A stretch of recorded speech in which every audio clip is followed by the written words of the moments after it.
it says. It says, and Jesus entered and passed through Jericho. And behold, it says, there was a man named Zacchaeus, which was the chief among the publicans. And watch this, he was rich. And he sought to see Jesus, who he was, and could not for the press, because he was little of stature.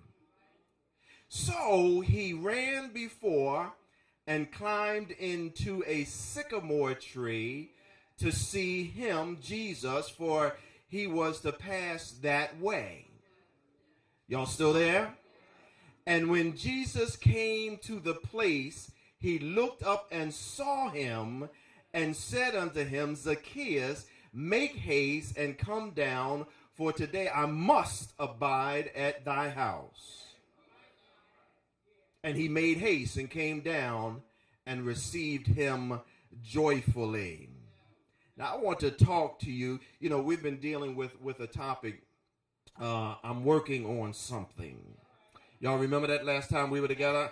And so I want to continue that thought today, but this is part two. And guess what we entitled part two? We entitled part two, Jesus is coming to my house.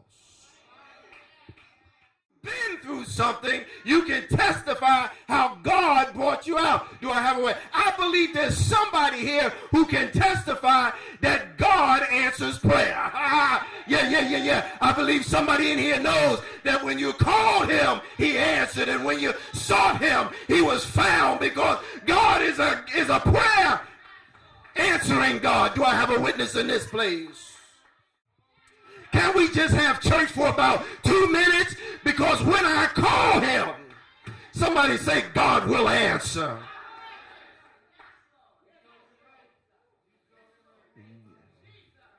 Answer me quickly, because things are falling apart.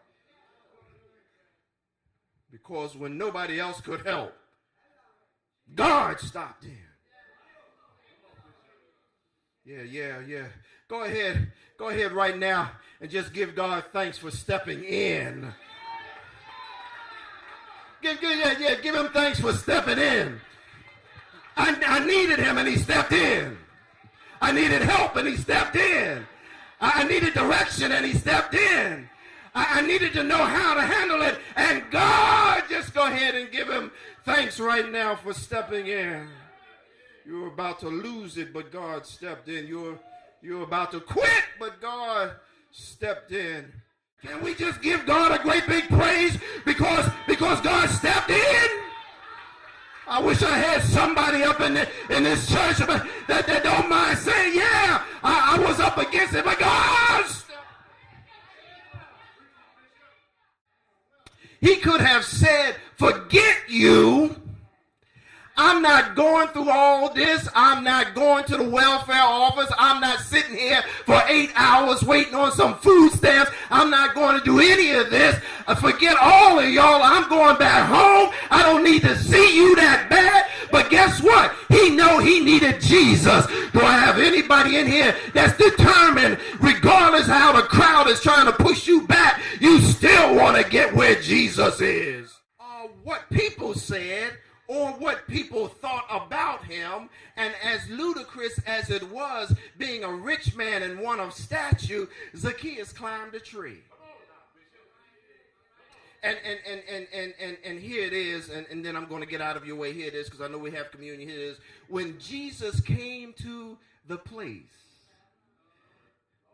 when Jesus came to the point where Zacchaeus was, and I don't know where you are at this point, but everybody has a place and a point where Jesus needs to stop by.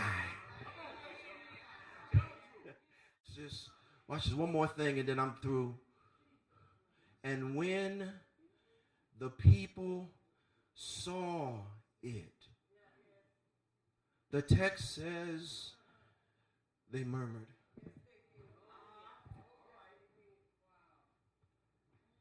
Listen, when you're working on something with Jesus,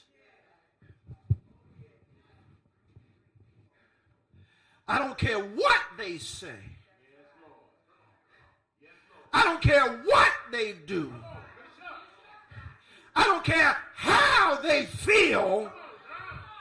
I don't care if you don't like it. But Jesus is coming to my house. Do I have a witness? Somebody just leap to your feet and say, Jesus is coming to my house.